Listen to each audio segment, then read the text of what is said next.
vlog after 1 year namin nagtitaping. As in, nag-start kami last year ng October until now, ngayon lang natapos. Kaya sobrang happy ko kasi nag-extend ang magandang dilag. At tuloy-tuloy pa rin po ang magandang rating at magandang At ang taas ng rating. Opo, maraming salamat po sa lahat ng sumusuport. Grabe, alam mo, yung aurahan nyo doon ni Maxine, yung barulagulan nyo, tsaka yung Victoria's Secret na aurahan nyo talaga sa stage reminds us na wow, talagang you're made for the pageant stage. Ano yung feel? Kasi re-repost namin yung sa mga Facebook pages na sinasabi namin kung na-realize namin why Nicole Budol is meant for the pageant stage. Ang ganda ng katawan, ang lakas ng aura mo.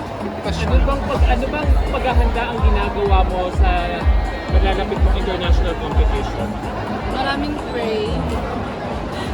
Siyempre, nag-aaral din ako at pinapalakas ko kung saan ako mahina. Alam naman natin lahat yon. Siyempre, gusto ko din na mag-boost yung confidence ko ulit after nung nagkamali ako before. Sure ako na talagang naapektuhan yung buong pagkatao ko. This time, siguro hindi ko na ipapasok lahat ng mga negative na naranasan ko last time. Nakausap ko si Sir Arnold 2 months ago regarding sa competition mo. Totoo ba hinahanapan ka na niya ng international competition sa salihan at anong pageant kung sasalihan mo? Actually, meron na. Inaantay ko lang na siya yung magsabi kung alin. At hindi ko sure kung this year ba o next year. So, while waiting, anong pinag-aabalahan mo ngayon? Yung mga guesting pa rin po natin sa GMA and also mga promo sa mga fiesta po. Marami po kaming mga province na pinupuntahan ng buong cast ng Magandang Dilag. Paikot-ikot po ng mga guesting po, like Silka po. Speaking of Silka, anong pakiramdam mo? Judge ka na ngayon. Dati Contesera ka lang, nananalo ng special award. Ngayon, ikaw na ang mismo na manili kung sino mananalo para sa pageant na to. Actually, ang dami ko pong na-realize habang nag-judge ako na hindi po pala madali ang nanduk na ikaw yung namimili ng mga candidates. Kasi alam ko na dyan ako galing, alam ko na nakikita ko yung sarili ko at dapat pala talaga almost perfect ka. As in, pagbuhusan mo ng buong buhay mo, kung ano man yung gusto mong gawin na pag nasa stage ka na. Kasi yun yung makikita at makikita ng judge na once na magkamali ka, sa 10 tama mo, isa lang yung makikita. Anong masasabi mo sa bagong Beauty Crown Beauty Sobrang deserve niya. Talagang perfect package siya, kumbaga. Kasi beauty, brain, body, talagang support na din sa kanyang mga tao. Nakikita niya. Pinaka-advice sa kanya para sa national competition niya? Feeling ko dapat siya yung mag-advise sa akin. Actually, dapat be humble, dapat marunong pa rin tayong tumanggap ng mga pangaral ng ibang tao dahil kahit gaano kakataas, hindi halabitin kala ka pa rin at titingin ka pa rin sa baba. Dapat nananatili pa rin nasa baba ang paa, nasa lupa ang paa mo.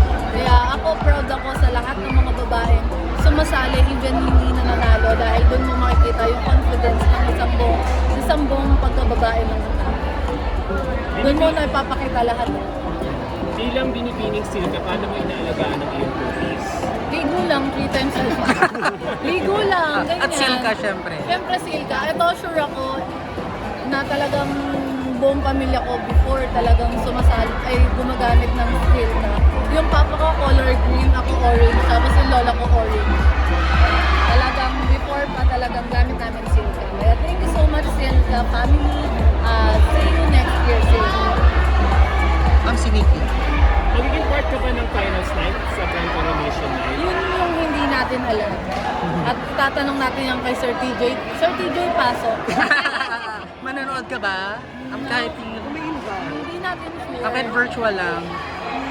Oo naman, nandiyan pa rin yung pag-support ako. Pero yung time and date kung kailan, hindi ko pa alam kung makakasama. Ano sa'yo kung may nakahulugan na magandang bilang? Yung bang kalooban mo, kung paano ka mag-approach ng tao, kung paano ka mag-spread ng love, kung paano ka mag-spread ng positivity sa ibang tao. Kasi na-adapt nila yun eh. Tapos na-spread din nila sa ibang tao. So, magiging happy lang, good vibes. Sabi nga ni Gigi Robles before, good vibes lang para bongga. Pag mega tsaka. Eh, malapit na yung lumaban ng isa mo, ka-beauty queen na si Michelle.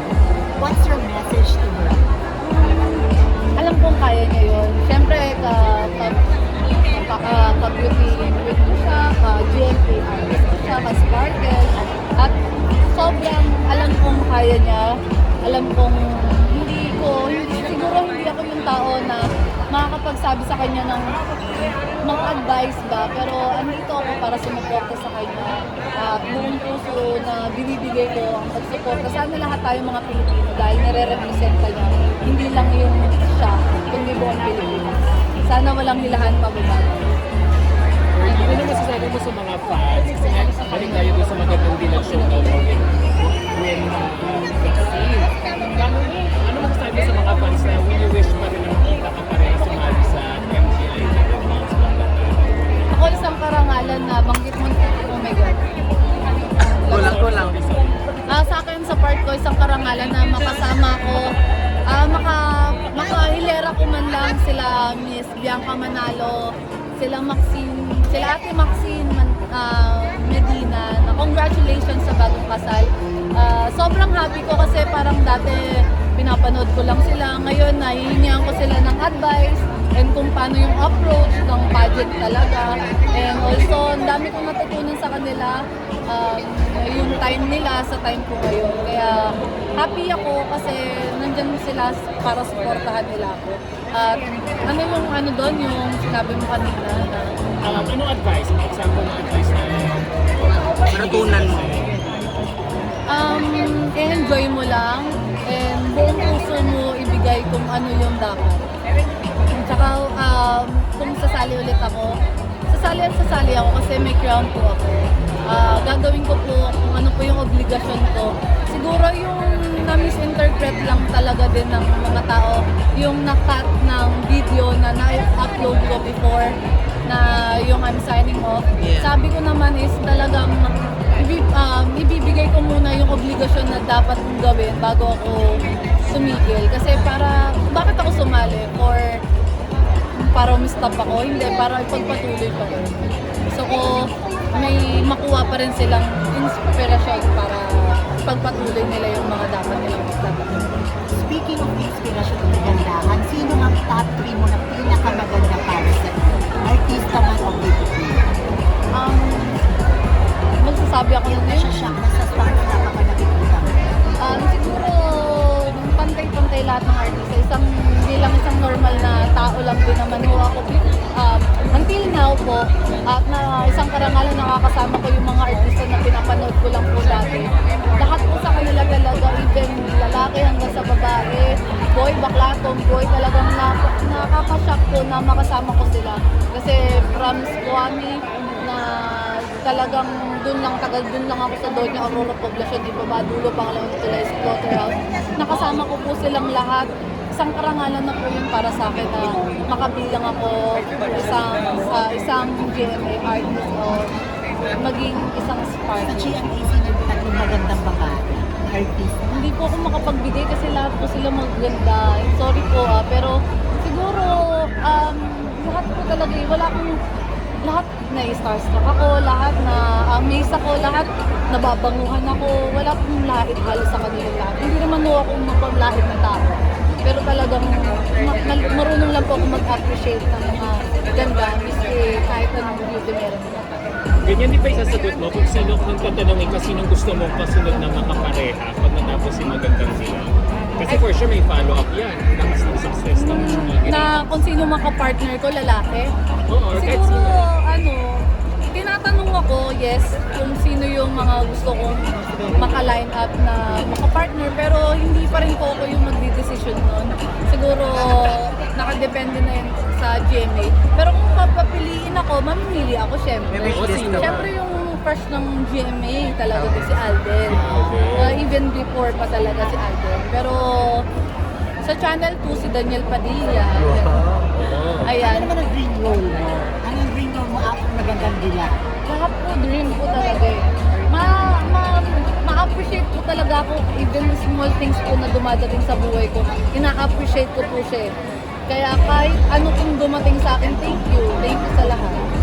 So hindi ko alam kung ano ibigay sa akin. Kung ano man ibigay sa akin, panibagong challenge na naman po yun. Na yun po yung haharapin ko at doon po ako magluto. Ngayon kasi may na naman transgender woman na sasali sa Miss Universe. Anong masasabi mo dito? Happy ako kasi yun yung naging decision ng Miss Universe na talagang i-open na sa lahat. Wala nang kahit anong gender, wala nang age, or sobrang open na. So, ibig sabihin lang nun na pantay-pantay ang pagtingin sa lahat ng mga. Yun lang, maraming salamat. Now that you've done it, both comedy and drama, saan ka mas komportable gawin? Feeling ko sa kung ano yung lumalabas sa akin. Kasi hindi ko rin alam kung kailan ako nagpapatawa. Hindi ko alam kung kailan ako nagdadrama. Hindi ko alam kung kailan ako... Totoo yun. As in, lumalabas lang siya dun sa mismong eksena namin during taping. Pero hindi po ako yung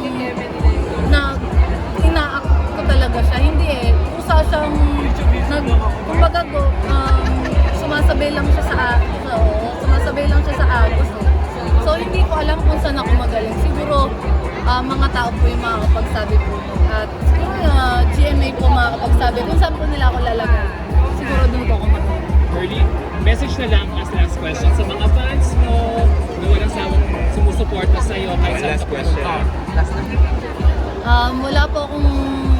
Wala po akong ibang masabi kundi maraming salamat, mahal ko kayo, at sana wag po kayong magsawa sa akin kasi lahat ng bagay na ginagawa ko po araw-araw, pinag-iigihan ko po para din po sa akin, sa pamilya ko, at para po sa inyong lahat.